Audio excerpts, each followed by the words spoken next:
Hey, my Liptons. I wanted to do this video. And obviously this is more towards like the wrestling community and everything.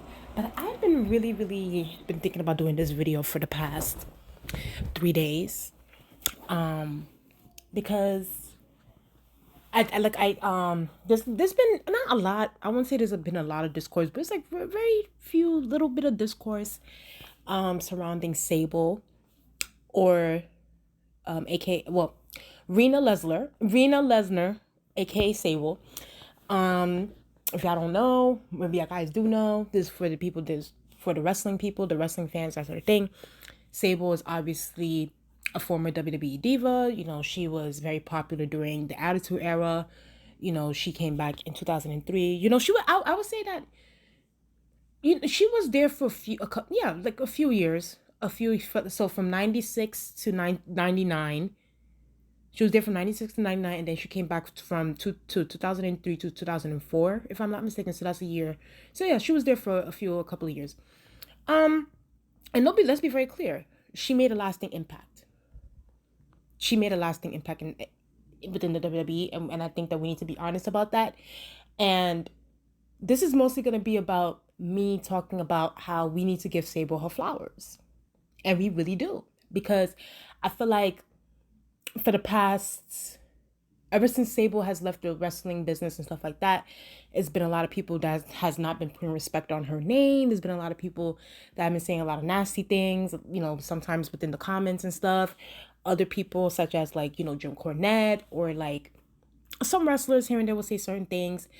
But I just feel like people don't want to give Sable the credit that she deserves, especially because, you know, obviously nowadays it's more so of a it's more wrestling centric, I can say. Like, it's more so about like the wrestling than it is about the character. You know what I mean? And obviously, don't get me wrong, that can have its pros, but there's a lot of cons in that, especially when it comes to this nowadays wrestling that's happening, and whether that's in WWE, AEW, you know, it's just a lot of wrestling and not a lot of character development, not a lot of great storylines built in storylines that can be like a years long thing or 2 years long thing where it's like you're really intrigued with the story. I think the only really big storyline that people really talk about is the bloodline with Roman Reigns and the Usos and stuff. But even that, I'm starting to hear that people are starting to get bored with it, because it's just like, okay, like, what is next? Like, you know, what is the next step, sort of thing. But back to this, because I don't want to go too much on a tangent. I want to focus on this because I don't want this to be too much of a long video. But yeah, I don't think that y'all be giving Sable her flowers. And it's like, and before I even go for it, because y'all gonna be like, well, Sable wasn't a great wrestler. I know. I know. Trust me, I know she wasn't a great wrestler. Okay. If you guys know how Sable came into the business, listen. At the end of the day, Sable didn't even want to come into the wrestling business. Let's be very clear. At the time, she was a housewife. She was married to Mark Merrill. And I'm going to speak about him briefly towards the end of this video. She was married to Mark Merrill. Mark Merrill was in the wrestling business before he even married Sable. He was in WCW. Then he married Sable when he was in WCW. But, you know, at that time, Sable wasn't in WCW as either. Like, she was just a housewife. She had her own kid. That sort of thing. She was at home. And then when Mark Merrill left WCW to come to the WWF, Mark Merrill basically told Vince McMahon, listen, like, if I'm gonna be here, you're gonna have to bring my wife with, like, you're gonna have to pay for her stuff, you're gonna have to pay for her tickets, all that stuff. And then Vince McMahon was like, and at first, let's be very clear, that has never been heard of before. Like, no wrestler, I have yet to hear any wrestler that's told Vince McMahon, hey, you're gonna have to pay for a flight ticket, you're gonna have to give her some, you know, you're gonna have to maybe do her as like a valet role or something. Mark Merrill was the one that pushed for that, not Sable. Okay, so Vince obliged, and he was like, okay, might as well, let's just bring the wife in. Mark Merrill brings Sable in with him to go do the contract signing. Vince McMahon basically sees Sable and is starstruck. Like, he's like got, like, he's just like, well, what is this? Who is this blonde bombshell? Blah blah blah. Let's put her on TV. So boom. So obviously, you know, Sable, she starts off as I think she was doing a valet. I think she was a valet for Triple H at one point too. She was a valet for, but I think it was like a short amount of time, and then she went back to Mark Merrill, and she was just a valet. Like, can we be very clear? And I think that we need to be honest. At the time, especially in 1996, there was no plan for Sable to become what she became.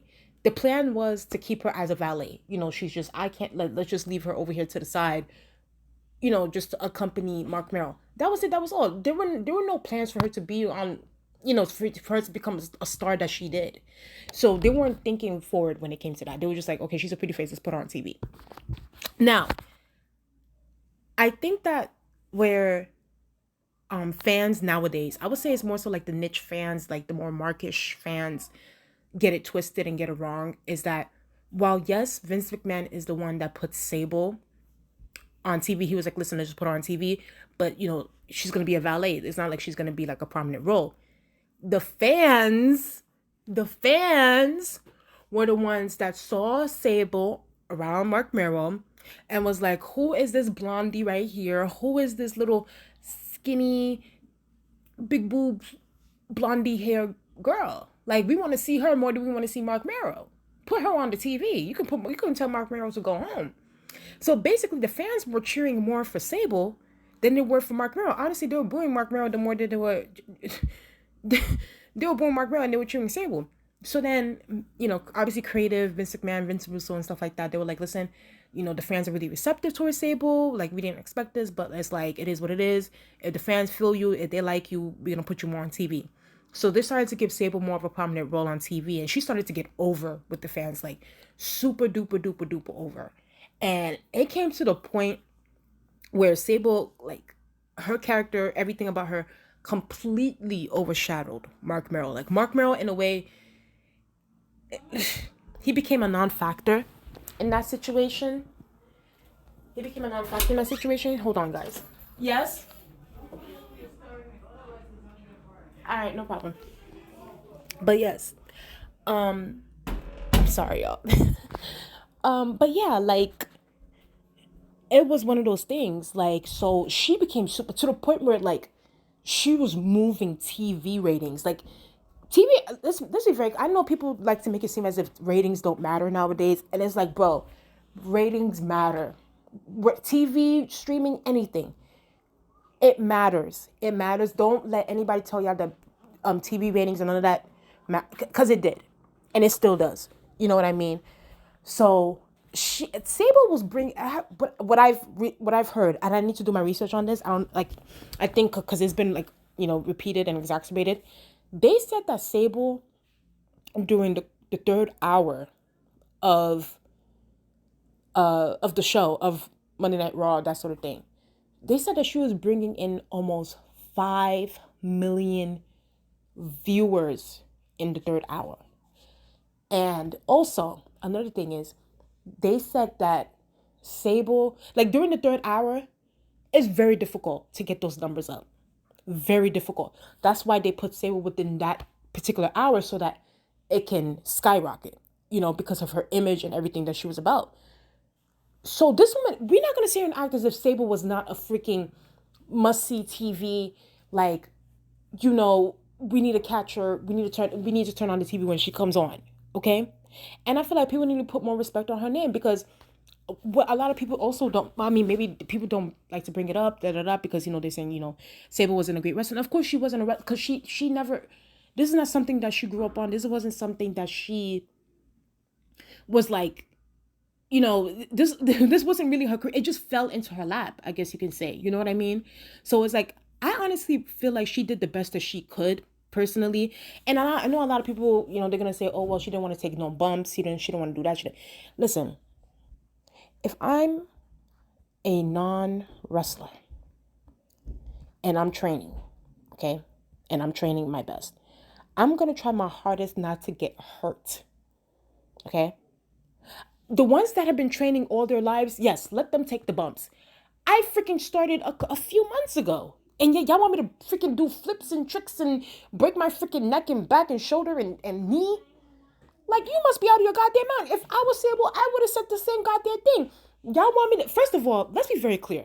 I need to take it back. Sable did not even want to be the women's champ. There was no women's championship at that time when Sable came. Because at the time when Sable came into the picture, Sunny was already there and Terry Runnels was already there. They were practically the only divas in there. They didn't even bring the championship for Sunny or Terry Runnels. When Sable was getting over and she was getting the pops and everything like that, she was the second. She was after Steve Austin. She was getting the most pops. Vince Russo basically told Vince McMahon and them, listen, we're going to have to bring the women's championship back again. Like, I know it's vacant, I know it's this and that, but we're going to have to bring it back because now we really need to utilize this. We really need to utilize her, like, her power, her popularity, everything. So when they told Sable to, listen, like, we want to put the women's championship on you, she was frightened. She was mortified, as a matter of fact. Like, Mark Merrill had to, she was like, hold on, wait a minute, ask my husband. Like, she was just like, girl, like, I'm just out here just to be walking. Just to be eye candy, just to be walking, like, big boobs, big hair, da da da. It's like, I'm not giving that. But they convinced her to, and she started training. She did the best that she could. She did the boxing a little bit. She did the little power bomb. She did the kicks. She did the, you know what I mean? She did the best she could. I'm not about to be taking no freaking bumps if I just started doing this shit, training for this shit 1, 2, 3, 4 months ago. Especially if I'm not like a pro in it, why would I want to do that? Especially, I'm already getting over and just walking out. So I'm going to do what I can, and I know I'm still going to get over. Point blank period. Y'all, if y'all want to keep breaking, y'all want to break y'all necks and do all that stuff, y'all do that. But I'm going to do what I can. So I don't like when people she don't want to take bumps. Okay, did Sunny take bumps? Like, last time I checked, Sunny was out here walking around in the skirt and stuff. Terry Runnels is no shade. You know, I know Terry Runnels went into a table. I think so. I'm not sure.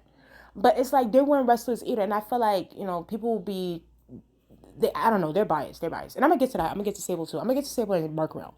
But yeah, they brought back the women's championship for Sable. Because at that time, it was like the women's division was vacant. It was really bad. Like, I think they ended up firing Sunny in 1998, and then, you know, so they were really depending on Sable to do everything. And then they brought in Jacqueline to, you know, to be her opponent. They brought in Luna Vachon, that sort of thing. And she did elevate. It is no shit. Even a non-wrestler elevated the women's championship, and we need to keep it a stack. We need to keep it a stack. We need to be honest about that. So I'm gonna give her props. Because at the end of the day, we wouldn't even have, I honestly feel like the women's division wouldn't be what it was in the 90s. Because after what happened with the women's championship with Medusa and stuff, Sable was the one that revived it. And I think that people don't want to give her that kind of credit. Now, I do want to say this. I want to talk about Mark Merrill real quick. Of course, people also feel like, you know, Sable, you know, whatever, she cheated on her husband, she cheated on Mark Merrill with Brock Lesnar, yada, yada. Now, obviously, I'm not going to be defending that because it's like, I think cheating is wrong, point blank period. Like, I think it's crazy and I think it's wrong. If you don't want to be with the person, just break up with them and do whatever it is you want to do. But I also don't think, mind you, and in a way too, Mark Merrill kind of like, at this point, I feel like it's been over exacerbated. At this point, it's like, it's been told so many times by Mark Merrill, and don't get me wrong, I like Mark Merrill. I think that he's a nice person. I think he genuinely means well. I think that he's just telling his story. But now when you type in Mark Merrill's name, yes, you see some videos of him, his preaching stuff, but then there's other videos where he's just constantly talking about Sable. It's constantly talking about she was with Brock Lesnar. It's just like, bro, like that, how many years was 2004? Like 20 something years now, 20 something plus years now. It's like, and then Mark Merrill was already, after that, he even got married. I'm sure that's why he probably got divorced again, because he kept talking about Sable. That's why his second wife was like, God damn, like, do you want to go back to Sable or something? You keep talking about her in interviews. Jesus Christ. You know? So while I get it, tell your story and stuff, and don't get me wrong, of course, Mark Merrill and Sable's, you know, storyline within the WWE is intertwined and stuff like that. So that part I definitely get, but I do also think that Mark Merrill needs to find a way to be like, to dodge some of these questions, because it's just like, it's the same thing. It's the same thing. It's like, yes, we get it. Brock Lesnar took your wife. Yes. And what did Mark Mero do? He never confronted Brock Lesnar. He never did anything. He basically said Brock Lesnar was too big for him to fight. So he left it alone. So don't be telling us on the internet saying Brock Lesnar stole your wife, but yeah, you ain't never confronted him. So it's no shade. And I like Mark, but I just got to keep it aside with that. But, listen, I do feel like Mark Mero became a bigger star in WWE, honestly, than he was in WCW. But I guess. Now, lastly, I want to talk about Sable and Sunny. People tend to make these comparisons, not all the time, but here and there, because it's like, Sable, Sunny, Sable, Sunny, Sable, Sunny. Even though I think that she's more just way better, in my opinion. And I know a lot of people tend to compare beauty and stuff like that when it comes to Sable and Sunny. And I don't like that. I don't like that low blow, like, petty shit that people do. Like, oh, well, Sable was of course, Sable was much old. Like, I hate when people say that in the comment section. Oh, well, Sable looked much older than Sunny. And, well, fucking duh. Sable is like, what, 5-6 years older than Sunny? And plus, Sable had a whole child. Like, before she came into the business. Like, can y'all, like, I don't, it's just like, those kind of comments irritate me. They irritate me. They drive me insane. Because it's just like, oh, well, Sable looked older. Yes, she's going to look older because she is older than Sunny. And she also had a child. So you guys don't think that it's going to that's going to do anything to her appearance? Or her skin? Or, like, I think that that's ridiculous. I know people will say that they prefer Sunny over Sable because they said that, oh, well, Sunny talked a little bit better on the mic than Sable, and that's honestly a constructive criticism. I have no issues with that because Sable, we got to be honest, Sable is a little bit nasally on the mic, and Sunny's a little bit more charismatic, I guess you can say. So that's a good criticism to have. I won't dispute that, but I just think that when it comes to like the whole like, oh, she was more prettier than this, and like that. First of all, I think that Sunny had her role to play. She was like the girl next door kind of thing, and Sable had her role to play, and she was the more like exotic blonde thing. And I feel like, in a way, I think Sunny was honestly jealous of Sable, really, to me, because it's like, when have you ever really seen Sable be out here talking in interviews about Sunny like that? Sunny, ever since the 90s, you can go check it out and off the record, blah blah. She's continuously taking jabs at Sable, always talking about her body, talking about her boobs, saying that, oh, well, Sable got her boobs done 5 times, da. Even though Sunny as well has gotten her boobs done too. So I hate when women do that. It's like, you talking about somebody else's plastic surgery when, bitch, you got plastic surgery too. Like, get the fuck out of here. But it's just like, I genuinely think that Sable felt some type of way because she felt like Sunny felt some type of way because she felt like Sable not only took her place, but elevated it to the point where she was bringing in 5 million viewers in the 3rd hour, where Sunny was not doing that. And I know a lot of people are going to be like, oh, well, she was the most downloaded person on AOL or something like that. Can we be y'all not going to like this, but I'm going to say this. When Sunny was over in the WWF at the time, with AOL and stuff, Sunny was over with the niche audience. Can we be honest? Business was down. Nobody was watching WWF. The girls were watching WCW. Okay? The boys and girls. So Sunny was over with the niche audience. She wasn't over with the masses. She wasn't over with the casual fans. So yes, she was the most downloaded person on AOL. Sable was over with the masses. She was over with the casual fans.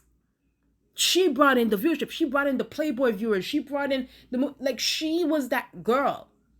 Where Sunny wasn't able to reach that kind of, and maybe if Sunny was pushed, I don't know, maybe Sunny was pushed more, maybe it could have been a thing, but Sunny was given a lot of opportunities in the WWF, and she blew it. It is what it is. So, when people say, oh, she was the most downloaded person on AOL, okay. Sable was on freaking Playboy. And it was the most fastest selling Playboy ever. And Playboy is way more bigger, way more of a cultural thing than AOL. Who remembers AOL? Except for wrestling fans. So I think that is a non-starter here. I think that, to me personally, Sable is the more superior one. She's the girl she did what she had to do. And Sable, Sunny was just taking her, instead of focusing on herself and focusing on her character. Let's, probably talk to Vince McMahon or Vince Russo. Hey, let's work a program with Sable. Like, let's do something here. Like, maybe a jealousy angle because she was actually jealous of Sable in real life. Why not do that? But instead, you were just taking jabs and throwing shade and taking drugs and doing all this extra shit, killing people on the road, allegedly. So, I don't know. But that's just my thoughts on that. I feel like Sable needs to get way more props than she does, because I feel like people tend to say things, and people tend to say things or take, advice or that sort of thing from other people like Jim Cornette and stuff. And it's like, form your own opinion, do your own research, and to inform that instead of listening to other people's opinions about somebody. But that's just my thoughts on that. Please like, comment, and subscribe. Let's get up to 500 subscribers, and I'll talk to you guys later. Bye.